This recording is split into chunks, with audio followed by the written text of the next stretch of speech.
ոչ միայն առնչություն ունի մեր վստահորդի հետ, այլ ամբողջովին մեր ուրեմն առաքելական սուրբ եկեղեցու գործունեությամբ եւ մեր ուրեմն վերաբար հայրապետի հետ։ Արդյունքում դատական մարմինները սրբազանի նախնական կալանքի հարցը քննելիս, թե գործի էական քննության ամբողջ ընթացքում գտնվել են գործադիր իշխանության եւ նաեւ իշխանության քաղաքական ներկայացուցիչների մշտական հրապարակային ճնշման ներքո եւ ճնշման առավել ցայտուն պատկերը մենք արդեն ապացույց փաստ ներկայացրեցինք, հետևաբար դրանց հարադարձ չենք կատարվել։ Եվ պատվարժան դատը սրանց զուգահեռ Միքայել Սրբազանի թե նախնական կալանքի, թե ըստ էության գործի քննության բարույթները մեր գնահատմամբ հանձնարարվել են այնպիսի դատարանների, դրա մասին բազմիցս արդեն խոսելու, որ հանրության շրջանում ընկալվում է որպես այսպես գործադիր իշխանության կողմնակիցներ, ճակերտավոր ասած, եւ առնվազն իշխանության կամքը կատարումներ, եւ դա հասարակական ընկալման մակարդակում պատժական։ Եվ հայտնի է նաեւ, որ իշխանության կամքը չկատարող դատավորներին կարգապահական պատասխանատվությունների ենթարկելու ընդհանուր դատավորի պաշտոնից ազատելու վերջի տարիների պրակտիկան Հայաստանում աննախադեպ է եւ այսպես ուղիղ հայերային անդրադարձանում այս վիճակին։ Այսպիսով սույն բողոքում մեր բողոքում նշված փաստերը թե առանձին, թե միասին վկայում են, որ Միքայել arczepiskopos Աջափարյանը կալանավորվել եւ դատապարտվել է դատարանների կողմից, որոնք չեն կարող անկախ եւ առաջնորդ համարվել։ Արդյունքում կողմը խախտվել է Միքայել Սրբազանի Հայաստանի Հանրապետության Սահմանադրությամբ եւ միջազգային հանրաճանաչ փաստաթղթերով երաշխավորված արդար դատարկության իրավունք։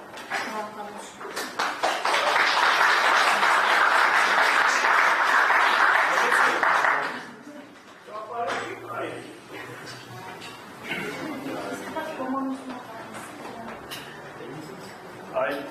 երկրացանություն կա, Միքայել Սրբազանը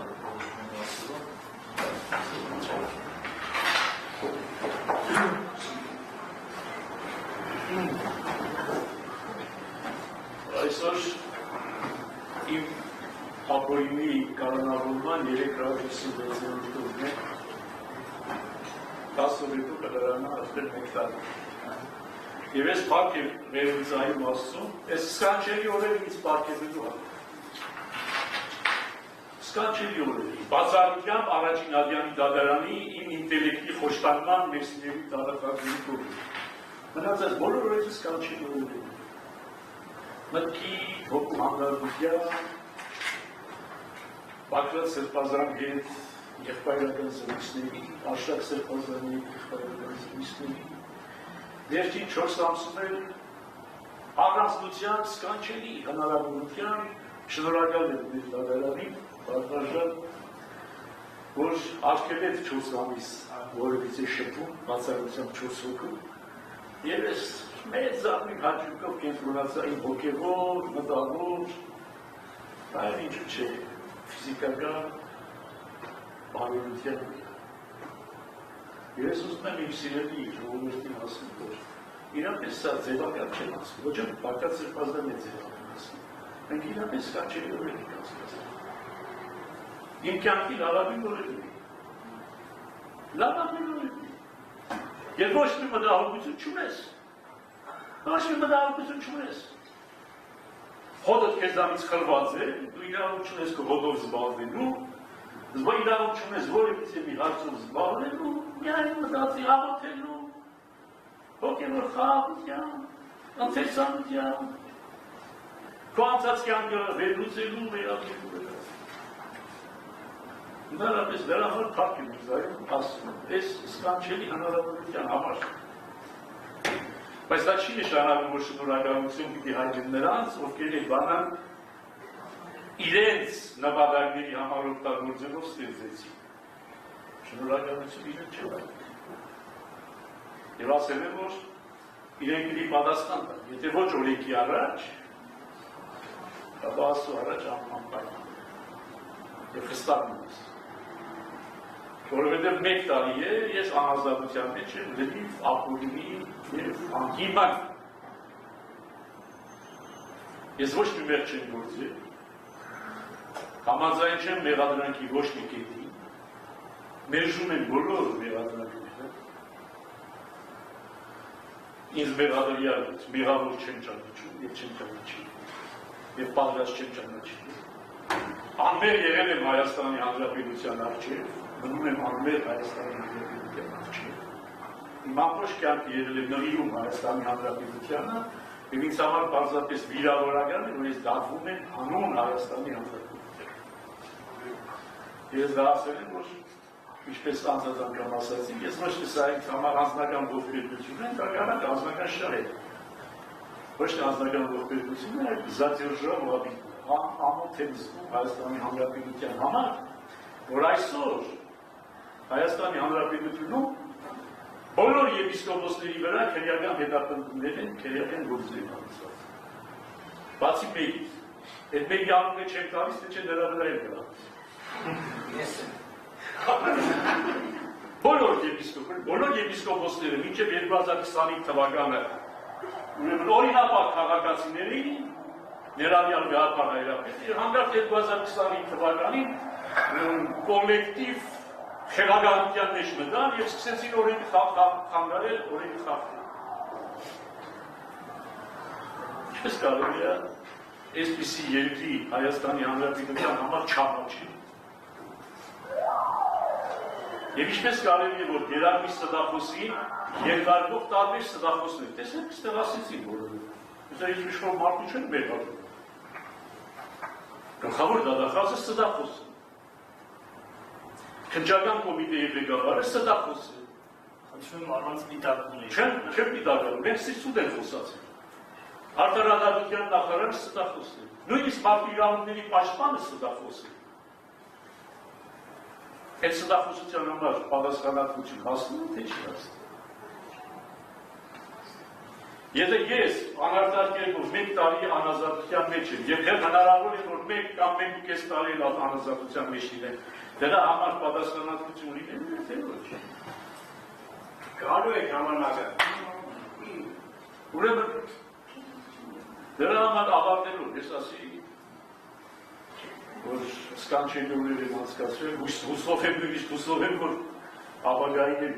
ես որոշ շրջան կանցկացնեմ, ներողություն եմ խնդրում իմ հարազատներից, բարեկամներից, իմ ժողովրդից, բոլոր նրանցից, ովքեր շատ ծանր են տարել իմ բանդալություն։ Շատ շնորհակալ եմ իրենց, վեհապար հայրապետից սկսած մինչև ամենապարզ քաղաքացին, որոնք ծանր են տարել իմ բանդալությունը։ Այո, ծանր պիտի տանել նաև իշխանությունը իմ իշխանության հատվածի որոշ մարդու։ Ոչ թե պիտի քմծիծաղի, ոչ թե պիտի ուրախանայի, ոչ թե պիտի վայրահաճի, այլ պիտի իրենից ցավաբի, որ վերջին վերջում arczepiskopos բանտարկում է։ Այստեղ մի բան է, մի երանգել ավելես։ Ենթադրեմ ես մեղավոր եմ, իրավ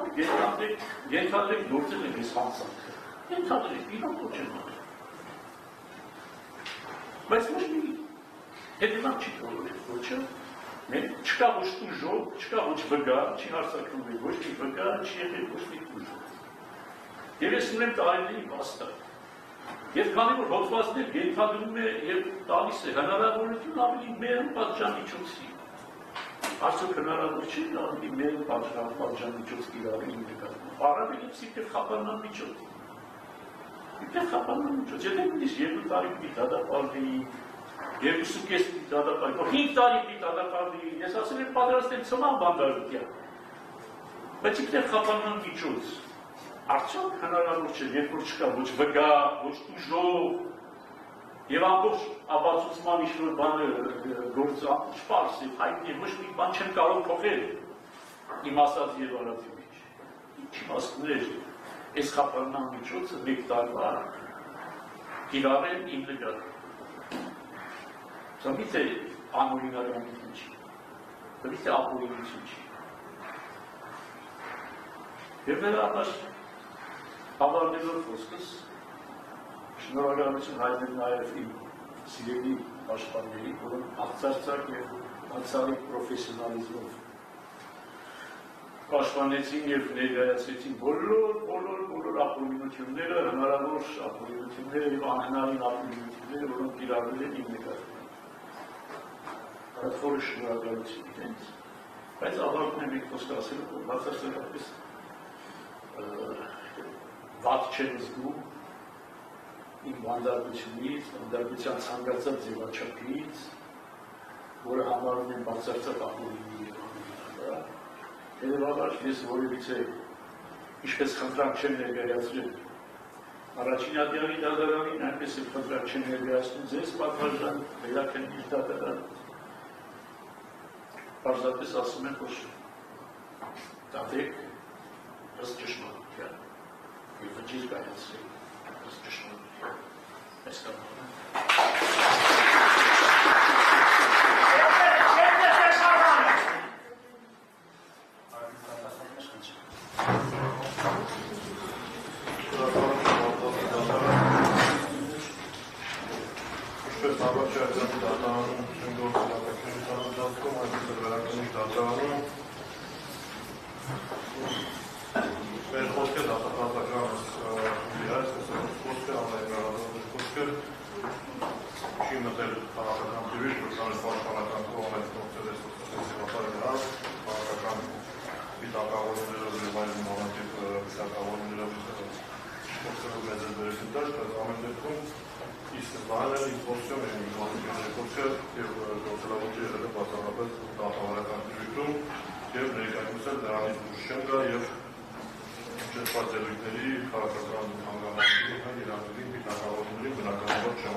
Շրապերում է պաշտպանական կողմի վերարկելի գործընկերների կողմից նշված մի քանի հանգամանքների, որ ստանալ համազանական մասնավորապես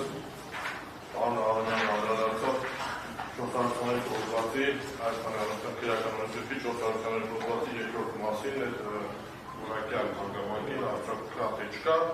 դա հասկանում եմ խոսության մանիպուլացիոն այդ գործառույթի հարկը չէ, Արոնյանը հստակ ասեց, որ եթե անգամ այս հոդվածը կա, այս հանգամանքը գոյություն չունի որակյալ հանցակազմել, այսինքն չեմ ուզում այնպես ասեմ, Արոնյան ասել առաջին մասը կա, երկրորդը չկա, ոչ կանոնից ես հստակ ասում եմ, ինչ-որ տեղի ունեցել պատվարժան դատարան։ Նախ պարոն Արոնյանը նշեց, որ պաշտպանական կողմի բողոքում նշվում էր հետևյալը, որ 440 հոդվածի երկրորդ մասում նախատեսված առարկի առկայության համար, մասնավորապես երկրորդ մասի մասնախոսքը, անհրաժեշտ է, որպեսզի հրապարակումը կատարված լինի նախքան մեղադրյալի անձի կոնկրետ ստատ լինի ուրեմն նրա պայմանավորվածությունը հրապարակմիջոցի ղեկավարության հետ կամ հրապարակմիջոցի ներկայացուցիչների հետ, որպեսզի պետք է հրապարակվի նրա համաձայնությունը լինի նրա հետ եւ չես գիտակցի խոսքի հետագա հեռարձակման փաստը։ Այս հանգամանքի կապակցությամբ պատվարժան դառնա։ Նախնշեմ, որ 422 հոդվածի երկրորդ մասի թե բովանդակային թե որևէ տեսակի վերլուծությունից ուրեմն նման հանգամանք մեր սանկցիան դեպքում չեն կարող գտնել, որ հավանաբար նախնական համաձայնություն հրապարակմիջոցի ղեկավարության հետ միանշանակ անհրաժեշտ է ուրեմն հեռարձակում եւ այլն։ Այստեղ միակ հանգամանքը, որ կարող է նշել պատվարժան դառնա, կայանում է նրանում, որ այո, թե պաշտպանական կողմերի գործընկերները չեն համաձայնում, բայց այս մեղադրելու օրագրում առկա ներառումները առավելքան կայանում են այս մասին, որ վերջինս գիտակցել է, մեղադրյալը գիտակցել է, որ իր ելույթը, այսպես ասած իր հարցազրույցը հրապարակվել է եւ արժանացել է բազմաթիվ հավանումների, ինչը աննախադեպ է ոգևորականի համակարգ հստակ նշված է եղել օրագրում։ Սա ինչու մասն է վկայում, պատվարժան դառնալու վկայում է մեկ հանգամանքի մասին, որ մեղադրյալը հստակ գիտակցել է, որ իր խոսքը հեռարձակվելու է, հրապարակվելու է հասարակության լայն տիրույթների համար։ Այս համատեքստում կանգնանում է